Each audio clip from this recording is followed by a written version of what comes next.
Bonjour à toutes et à tous. Heureux d'être là présent aujourd'hui. On vous remercie, Comité d'Agglomération des Congois, pour cette 7e édition des ateliers. Donc, Stéphane Brouillet, je suis en charge du service éclairage public. Donc, ça fait 13 ans que je suis au syndicat et j'ai cette chance d'avoir vécu, je dirais, cette veille technique et réglementaire et de mettre à profit avec toute mon équipe auprès des élus de notre expertise. Alors, la manette. Donc, 4 mots-clés, l'expertise. Donc, les communes adhérentes à notre syndicat départemental des énergies de Seine-et-Marne, 740 communes, bénéficient du coup de notre service, d'un parc d'exposition avec 70 candélabres qui sont là, d'innovation esthétique, mais pas que, technologique, détection, des mâts solaires, des bornes de recharge électrique qui peuvent être accrochées sur les candélabres ou déportées. Également, sans les subventions, on ne pourrait pas aider vos projets en termes de rénovation énergétique ou de création de poids lumineux dans le cadre des aménagements. Subventions qui sont éco-conditionnées avec la charte d'éclairage public en termes d'efficience, en termes de mécanique, avoir des installations durables, sur le mobilier d'éclairage public, également sur les armoires de commande. C'est quelque chose qu'on oublie, mais voilà, il faut y penser. Travaux, effectivement, les communes ont la possibilité, les communes adhérentes, ont la possibilité de nous déléguer les travaux. Généralement, c'est la gratuité de cette maîtrise d'œuvre tout le long, avant projet sommaire. On fait toute la mise en concurrence, le suivi jusqu'à la réception. On épluche les factures, on gère, on coordonne les subventions à reverser et aussi également rapatrier le patrimoine qui vient d'être rénové ou créé pour le mettre dans la moulinette de la gestion de maintenance assistée par ordinateur. Donc, en termes de maintenance, ça permet d'avoir votre patrimoine tout à fait à jour. La maintenance, effectivement, on a 360 communes qui sont adhérentes à notre marché de maintenance. Ça représente 60 000 points lumineux. Et à partir de là, voilà, on a pu ressortir quelques chiffres clés.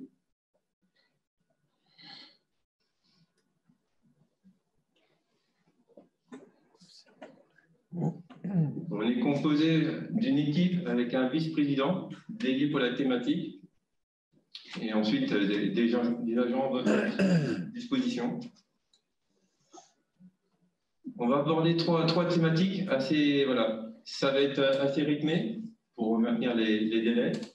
Et ensuite, mon équipe et moi-même, on est à votre disposition. On a le petit stand à l'extérieur pour toute autre question. Et puis, on reviendra peut-être sur la problématique de la commune de Lèche. Voilà, il y a peut-être eu un manque de communication entre le besoin à définir et puis ce qui est en place. Et oui, il y a un cadre juridique et réglementaire. Vous savez, dans le Code général des collectivités, il y a le pouvoir police administratif au maire qui incombe d'assurer la sécurité et la sûreté sur les espaces publics.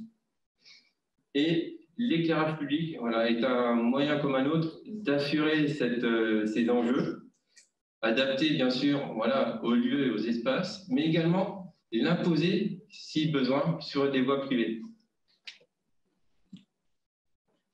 Bon, je ne suis pas là pour vous reciter les articles, mais ouais, ils sont notifiés sur le diapo que je mets à disposition. Pensez également, quand vous faites une coupure nocturne, qu'elle soit totale ou partielle, ou alors également si vous faites des abaissements de puissance, ou si vous jouez avec de la modulation des luminaires LED, ce qu'on appelle la détection, on a mis à disposition et réactualisé des arrêtés. Voilà, comme ça permet de les afficher au cas où il y a une causalité liée à un accident ou une réclamation d'un usager.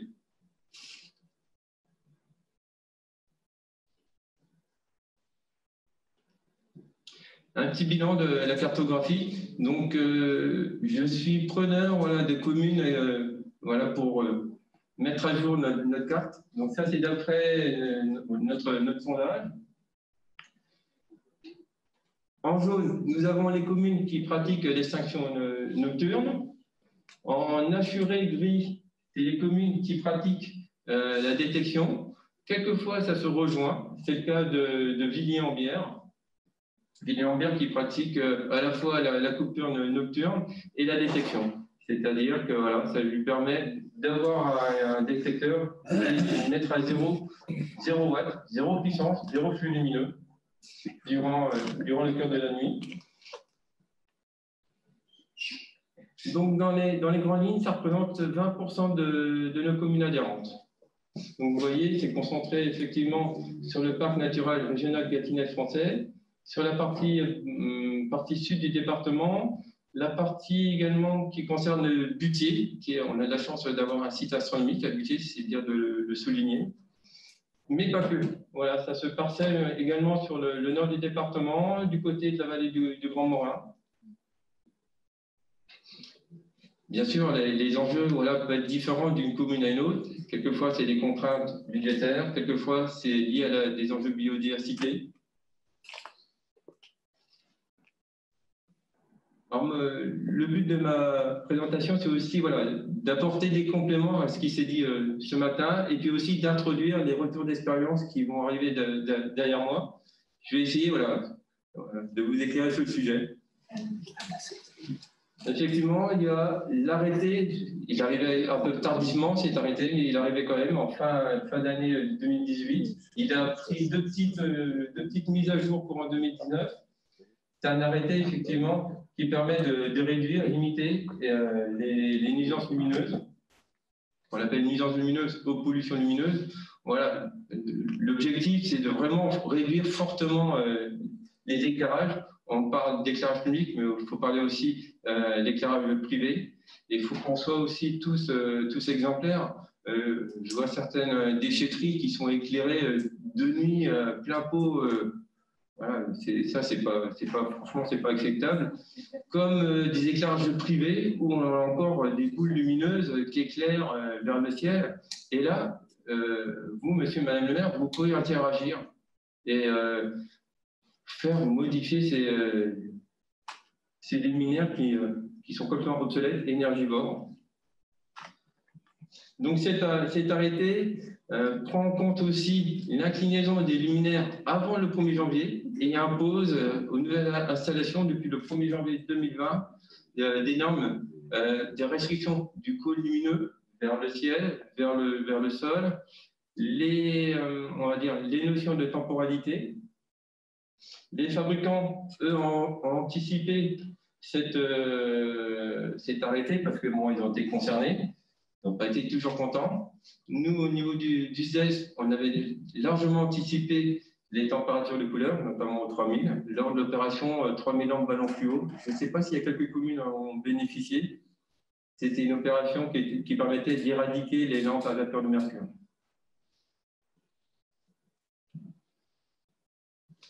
Les installations d'extérieur sont déclinées dans cet arrêté. Ce qui m'ennuie, c'est qu'on ne parle pas des enseignes lumineuses. Donc, on parle d'éclairage extérieur pour les déplacements sur l'espace public, mais aussi privé. Tout ce qui est mise en lumière du patrimoine bâti, mais je crois qu'on a exclu le patrimoine naturel. Ça fait partie aussi des failles de l'arrêté. Les équipements sportifs, les bâtiments non résidentiels, donc à vocation les commerces, mais ça reprend déjà ce qui a été installé en 2013, la coupure 1 heure après l'activité. Les parcs de stationnement, non semi-couverts, l'événementiel, le festif et les chantiers. Succinctement, je me suis appuyé plus sur la partie qui nous concerne par rapport aux zones de conflit qui peuvent être identifiées entre la réflexion des trams noirs et puis votre éclairage public. Qu'est-ce que je peux en faire? Effectivement, les notions de température de couleur, on les voit ici, donc 3000 K, ce qu'on appelle nous un blanc chaud. Vous avez le 2007 Kelvin, c'est un blanc un peu plus jaune. Qui est recommandé, sauf erreur, par la charte du parc naturel régional du Gâtinais français. Hein. C'est bien ça. Hein. Oui. On peut également aller plus loin. 2004 Kelvin. hors agglomération, dans les cœurs de parcs nationaux ou autres. Donc là, c'est lié à des restrictions, on va dire, complémentaires. Alors, si on prend en termes de watts, par exemple, un luminaire qui consomme 50 watts en 3000 K, donc en blanc chaud, va consommer à peu près entre 60 et 65 en 2007 Kelvin. Forcément, la technologie est dégradée pour émettre plus de lumière, pour avoir plus de jaune. Et en 2000K, 2002 Kelvin, on est de l'ordre de 50 watts, on va passer à entre 77 et 80 watts. Forcément, voilà, le luminaire qui est composé de LED blanche est fait avec une technologie de phosphore qui permet d'avoir ce jaune et après ce côté ambré. Les gestionnaires, donc c'est vous, monsieur et madame le maire, qui avez la possibilité aussi de procéder à l'extinction nocturne qui peut être partielle, qui peut être sectorisée. Après, effectivement, on peut avoir un diagnostic social qui peut être sur le terrain. Vous pouvez également faire des zones de test. Le plus facile, c'est l'été, hein. Forcément, il fait nuit à partir de plus de 22h, 22h30.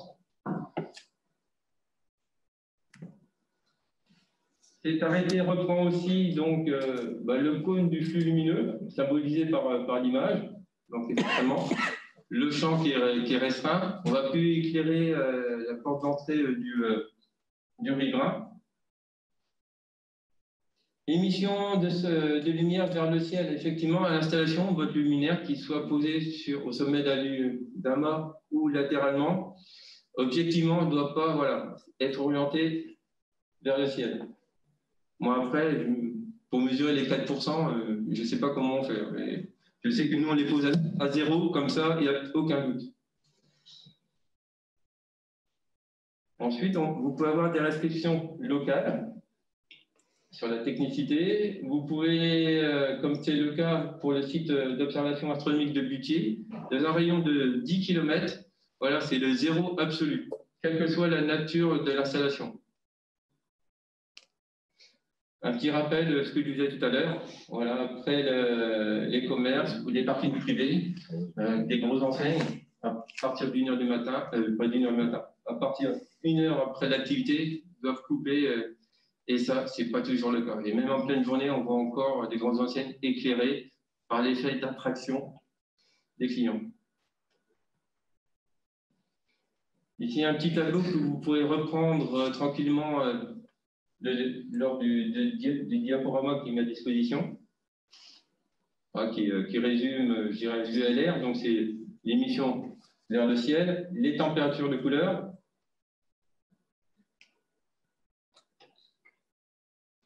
On a fait un petit bilan de nos installations en éclairage LED.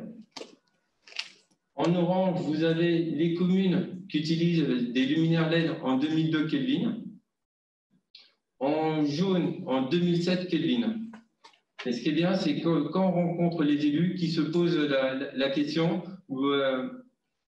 les élus se posent la question, quel est le ressenti en 2007, en 2002 Kelvin, ça permet de les orienter et de voir sur site. Un petit clin d'œil pour situer au Butier par rapport au site astronomique. Cet arrêté parle de 2025 pour éradiquer certaines technologies de luminaires, et ça, il faut l'anticiper. Hein. Franchement, ça fait des années qu'on se bat pour ça. Hein. Vous les connaissez mieux que moi. Hein. Donc, effectivement, c'est des luminaires qui attirent forcément les insectes, les mammifères. Viennent les capturer. Quelquefois, c'est des mammifères lucifuges. Hein, vous voyez ce que je veux dire? Ils sont répulsés par la lumière. On a la norme européenne, la 13201. C'est une norme d'application volontaire que lorsque vous le mettez dans vos cahiers des charges. Marché de travaux ou marché de maintenance. Elle a pour but de définir en 5 volets la classification de vos bois, mais pas que, le dimensionnement de vos installations. Voilà, je mets un éclairage dans telle voie, comment j'agis. Donc c'est d'application volontaire, ce n'est pas une obligation. Un petit exemple tiré de cette norme, les classes C, On retrouve dans le tableau, par exemple, dans la colonne classe C5, ça correspond un peu au niveau d'éclairement qu'on peut mettre dans les lotissements, à 7,5 lux. Et à côté, vous avez l'uniformité. L'uniformité, c'est la couche de confiture sur votre carton. Voilà. Quelque chose d'uniforme où les flux se croisent. Et ensuite, il y a le respect de l'arrêté qui permet de ne pas mettre trop de lumière, trop de flux lumineux par rapport à la longueur du chantier. Les impacts. On parlait tout à l'heure des piétons. Effectivement, le taux de mortalité des piétons, elle est plus forte en automne et en hiver. Elle a lieu entre la fourchette 17 et 19 heures, qui représente 10 000 piétons blessés et un peu moins de 500 tués. Alors, l'éclairage, effectivement, n'est pas la seule solution. Comme on disait tout à l'heure, il faut vraiment casser la vitesse, adapter et matérialiser aussi les passages piétons, et des systèmes rétro-réfléchissants, des chicanes, la partie signalisation. Discuter avec un maire, voilà, pourquoi pas mettre un petit enfant un petit peu pour matérialiser et puis sensibiliser de plus en plus les usagers. Le poids de l'éclairage. Donc, par rapport à notre marché de maintenance, on a des retours sur les factures. Le coût de consommation, suivant la taille des communes, on est à peu près entre 40 et 70. 20 € complémentaires pour la partie maintenance. L'évolution des factures, malheureusement, il y a la partie abonnement, elle prend 8% depuis 2015, ce qui représente 37% du coût de l'énergie.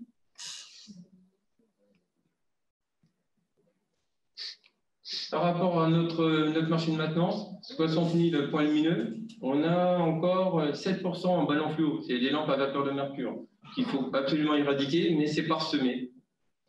On a 77% de lampes sodium haute pression, quelles que soient les générations. Il y en a certaines où la lampe elle est vraiment dans l'injecteur, et d'autres qui sont suspendues. 40% des installations ont plus de 30 ans, donc il faut agir et pas maintenir des éclairages, on va dire, obsolètes et énergivores. Effectivement, ça génère, la lumière artificielle génère des déchets dans la partie recyclage. L'impact en termes de biodiversité, donc c'est le second taux de mortalité après les pesticides.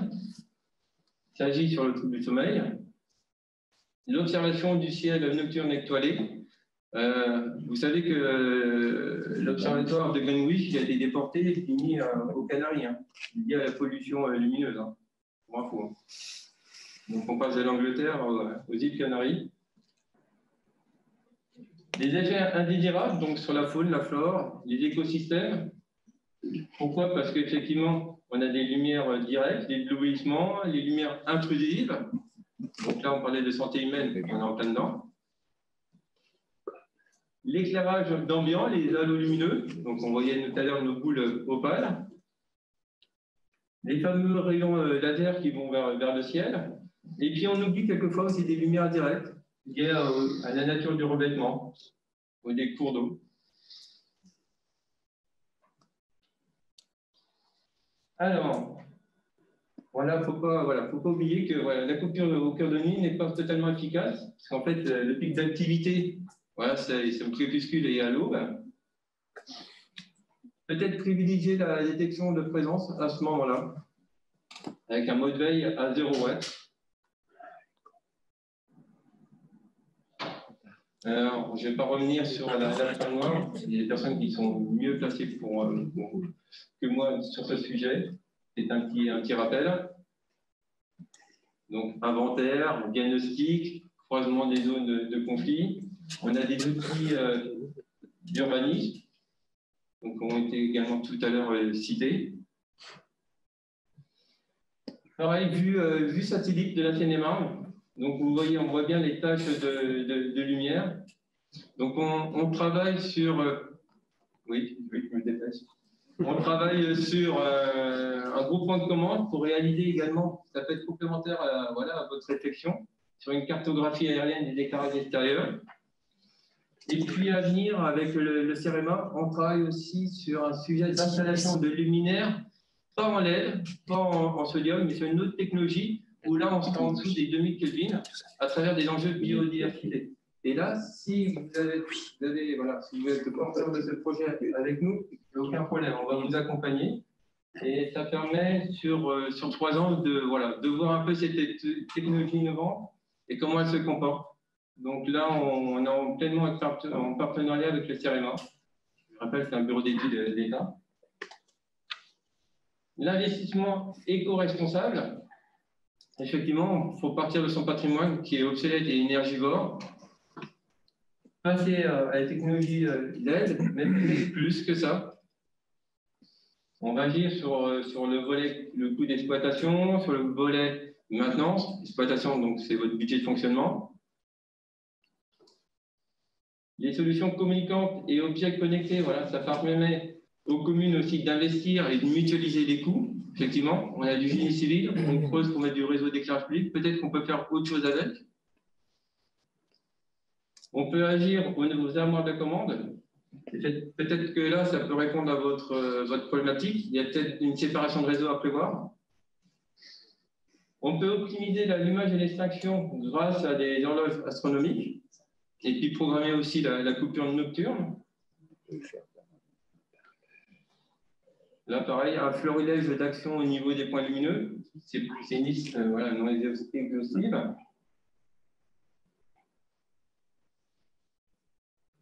Un petit rappel sur l'arrêté qui a banni les lampes à vapeur de mercure. Malheureusement, il y en a certains qui en ont stocké. Et puis, on s'aperçoit qu'aujourd'hui, ces luminaires-là ne sont plus maintenables. Comment on les identifie? Voilà quelques panels de luminaires sur lesquels vous pouvez vous axer. Voilà, j'ai ça à faire. On peut peut-être les retirer.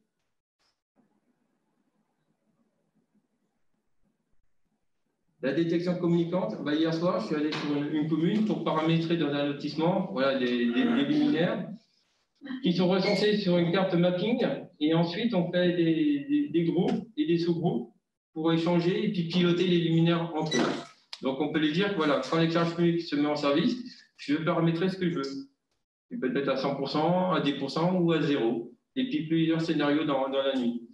Et chaque luminaire communique à son voisin. Et ça permet d'accompagner tous les usagers. Donc, c'est plutôt dédié à des voies non vertes à la circulation, aux espaces ou lieux à sécuriser, des voies secondaires, lotissements et parking. Il ne faut pas voir ça sur un grand axe principal. Hein. Voilà un petit diagramme.